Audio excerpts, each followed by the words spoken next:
गाड़ी खरीदने में ना आज भी सबसे ज़्यादा कन्फ्यूजन पता है क्या रहता है? फ्यूल ऑप्शन कौन-सा लेना है हमारे को। फीचर्स तो ठीक है आपको समझ में आते हैं और आजकल लगभग सारी कंपनियाँ दबा के फीचर्स दे रही हैं अपनी गाड़ियों के अंदर।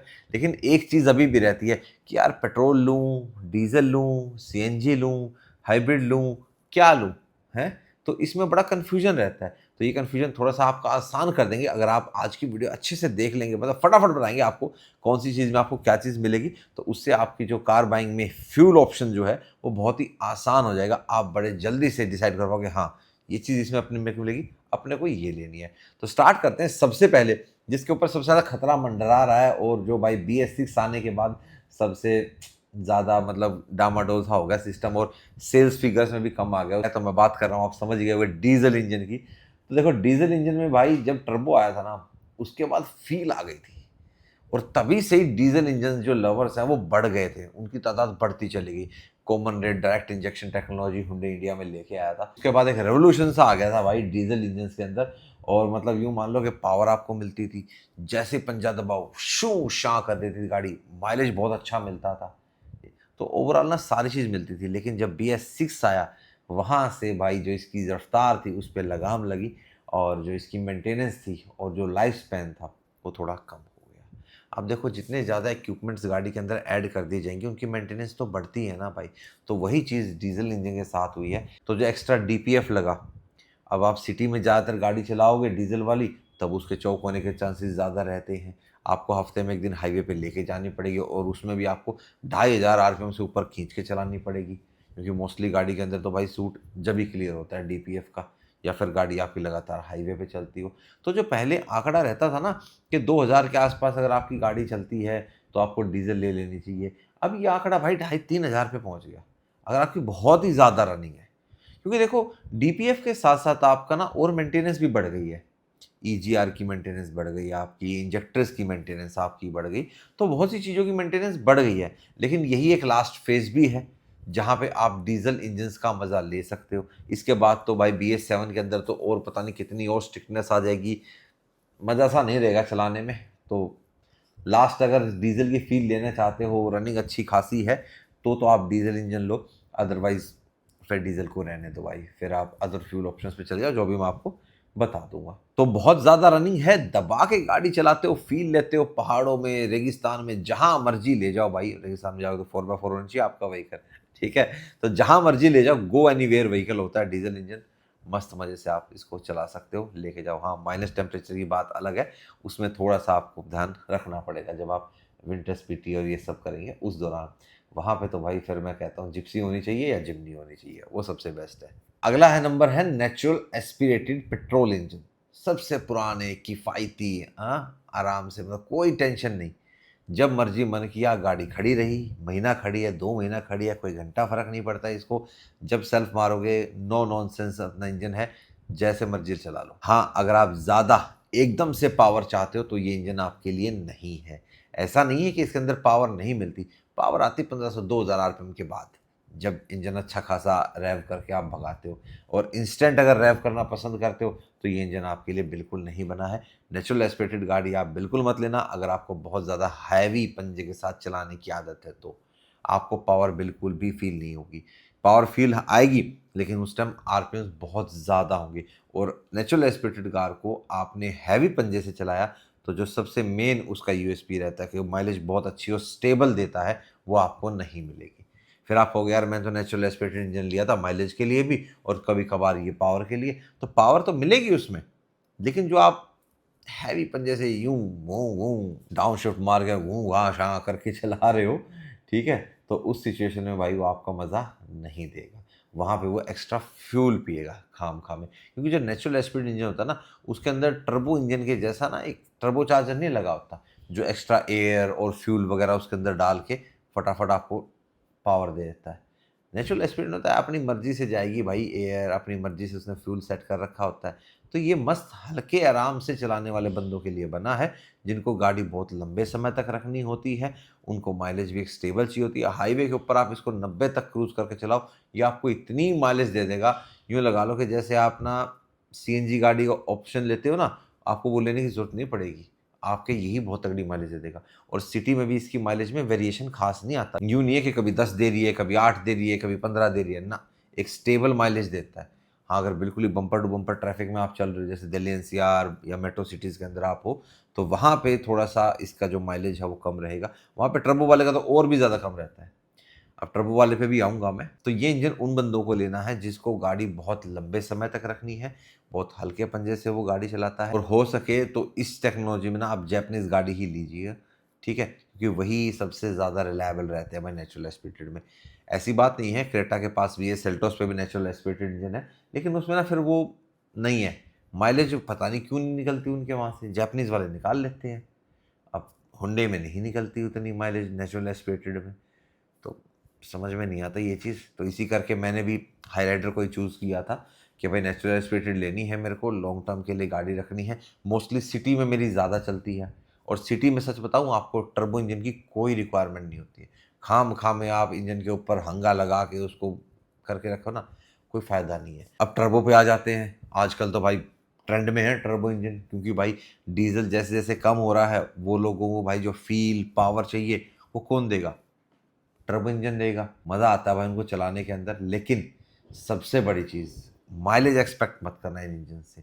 देंगे ज़रूर आपको माइलेज, ऐसा नहीं है कि नहीं देंगे, लेकिन जितनी आपको नेचुरल एस्पिरेटेड के अंदर मिलती है, जो डीज़ल इंजन देता है, वो माइलेज आपको नहीं देंगे, और वेरिएशन बहुत ज़्यादा रहता है।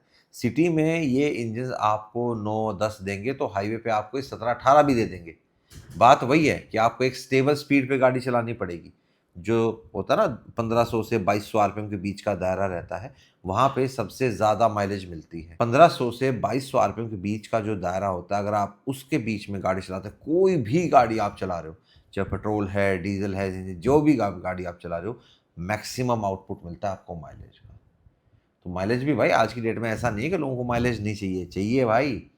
एक मर्सिडीज वाले को भी माइलेज चाहिए, एक मारुति वाले को भी माइलेज चाहिए। हाँ, माइलेज सबको चाहिए, वो है नहीं कितना देती है, तो वो चीज़ है। तो टर्बो पेट्रोल इंजन भाई, जो लोग डीजल लेना चाहते थे लेकिन अब डीजल नहीं लेना चाहते, उनके लिए टर्बो पेट्रोल इंजन है, मस्त अपना चलाइए, बढ़िया है, अच्छा है। अभी उसमें जीपीएफ तो है, पर इतना दिक्कत वाली बातचीत नहीं है, उसके ऊपर मैं वीडियो ऑलरेडी बना चुका हूँ, गैसोलीन पार्टिकुलर फिल्टर के ऊपर। जैसे डीजल के अंदर हमारे को डीपीएफ मिलता है, ऐसे पेट्रोल के जो टर्बो पेट्रोल सभी आ गए हैं, उनके अंदर मिलता हो सकता है आने वाले टाइम में नेचुरल एस्पिरेटेड, वो सारा एमिशन नॉर्म्स पे वो वीडियो मैंने ऑलरेडी बना रखा है जीपीएफ के ऊपर, तो आप चाहे तो उसको डिटेल में जाके देख सकते हैं। तो टर्बो पेट्रोल इंजन के अंदर भाई आपको जबरदस्त पावर मिलेगी, ओवरटेक करना है, पहाड़ों पे जा रहे हो, जहां मर्जी गाड़ी को लेके जा रहे हो, मस्त अपना गाड़ी चलेगी आपकी। लेकिन इसके अंदर आपके इक्विपमेंट्स बढ़ जाते हैं, टर्बो चार्जर बढ़ गया, ठीक है, जीपीएफ बढ़ गया, तो गाड़ी का जो मेंटेनेंस है वो बढ़ जाता है। तो माइलेज का भी थोड़ा-सा फ़र्क रहेगा, सिटी में माइलेज अच्छा नहीं देते ये। तो अगर आपकी गाड़ी आप चलाते हो, कभी-कभार चलाते हो, और जब भी चलाते हो आपको पावर चाहिए, तो फिर ये इंजन आपके लिए बना है। सीएनजी बहुत सालों से चलते हुए आ रहे हैं इंजन, अब तो लगभग कंपनियाँ भाई अपने लोअर वेरिएंट से लेके हायर वेरिएंट तक सीएनजी ऑप्शन दे रही हैं। क्योंकि जब से भाई ये डीज़ल वाला फंडा हुआ है ना, क्योंकि डीज़ल का सबसे ज़्यादा लॉस तो ये दिल्ली एनसीआर का है, जो 10-15 साल वाला रूल रहता है। इसके ऊपर नेक्स्ट वीडियो आपको मिल जाएगी कि क्या हुआ और क्या अब आपको रहेगा डीज़ल और पेट्रोल इंजन का दिल्ली एनसीआर में। तो भाई सबसे मेन यही हुआ था कि सीएनजी व्हीकल्स ऑल्टरनेट, और सबसे ज़्यादा ये फ्लीट ओनर्स जो होते हैं, कमर्शियल जो गाड़ियाँ रहती हैं, वहाँ पे सबसे ज़्यादा सीएनजी गाड़ी चलती है। लेकिन जैसा मैंने आपको बताया कि अब बेस मॉडल से लेकर टॉप मॉडल तक आपको सीएनजी ऑप्शन मिलता है मोस्टली कार्स में। जैसे रिसेंटली अभी विक्टोरियस लॉन्च हुई थी, तो उसका अंडर बॉडी जो सिलेंडर दिया था, उससे आपको बूट स्पेस में कॉम्प्रोमाइज़ नहीं करना पड़ता। और जो छोटी गाड़ियाँ हैं, जैसे आप पंच लगा लो, हुंडई की एक्स्टर लगा लो, इनमें डुअल सिलेंडर टेक्नोलॉजी है, नेक्सॉन में भी डुअल सिलेंडर टेक्नोलॉजी है। तो उससे क्या होता है कि आपका जो बूट स्पेस है वो कॉम्प्रोमाइज़ नहीं होता। सीएनजी का सबसे बड़ा ड्रॉबैक वैसे तो बूट स्पेस है, लेकिन एक और है, आप मान लो जब फैमिली के साथ ट्रैवल कर रहे हो और आपको सीएनजी फिल करवानी है, तो आपको गाड़ी से उतरना पड़ेगा। और ये सिचुएशन भाई सर्दियों में तो चलो फिर भी बंदा झेल लेता है, गर्मियों में दिक्कत आती है। अब एसी में चलते हुए आए हो, एकदम से आपको सारी फैमिली को उतार के खड़ा कर दिया बाहर, और अगर आप सुबह शाम अपना फिल करा लेते हो बगैर फैमिली को डिस्टर्ब करे, लेकिन जब ट्रैवल कर रहे होगे, कहीं जा रहे होगे, तब तो भरवाओगे, क्या नहीं? तो ये थोड़ा-सा एक ऑकवर्ड सिचुएशन हो जाती है, और भाई ये सेफ्टी के लिए ज़रूरी भी है उतरना। तो वैसे तो मैं जो फैमिली वाले बंदे होते हैं उनको मना ही करता हूँ कि आप सीएनजी मत लो, सीएनजी अपना कॉमर्शियल में ही ज़्यादा बेटर रहती है, उनके लिए ही ठीक है।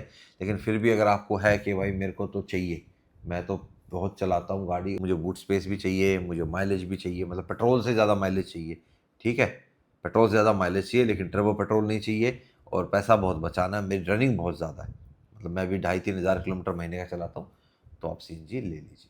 क्योंकि सीएनजी हुई, डीजल हुआ, ईवी हुआ, इनको जितना ज़्यादा चलाओगे तभी तो आप अपनी गाड़ी का पैसा रिकवर कर पाओगे ना, चलाओगे नहीं तो रिकवर थोड़ा ना होगा।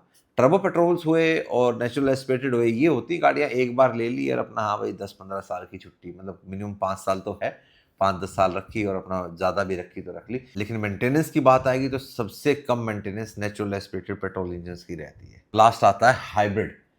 हाइब्रिड भाई अभी इतना छा रहा है और आने वाले टाइम में यूं लगा लो पेट्रोल डीजल और ईवी के बीच का जो दायरा है वो यही भरेगा भाई, हाइब्रिड से ही भरा जाएगा। और आने वाले टाइम में आपको पता है कि इंडिया में प्लग इन हाइब्रिड्स भी आपको देखने को मिलेंगी, जिनकी अलग से मतलब बैटरी पे 100-125 किलोमीटर चलने की कैपेसिटी होगी, तो वहाँ पे आपको एक बेटर माइलेज, मतलब ओवरऑल की जो आपकी किलोमीटर रेंज है वो अच्छी खासी आपको मिलेगी। हज़ार किलोमीटर चल जाया करेंगी गाड़ियाँ एक बार टैंक फुल करने पे।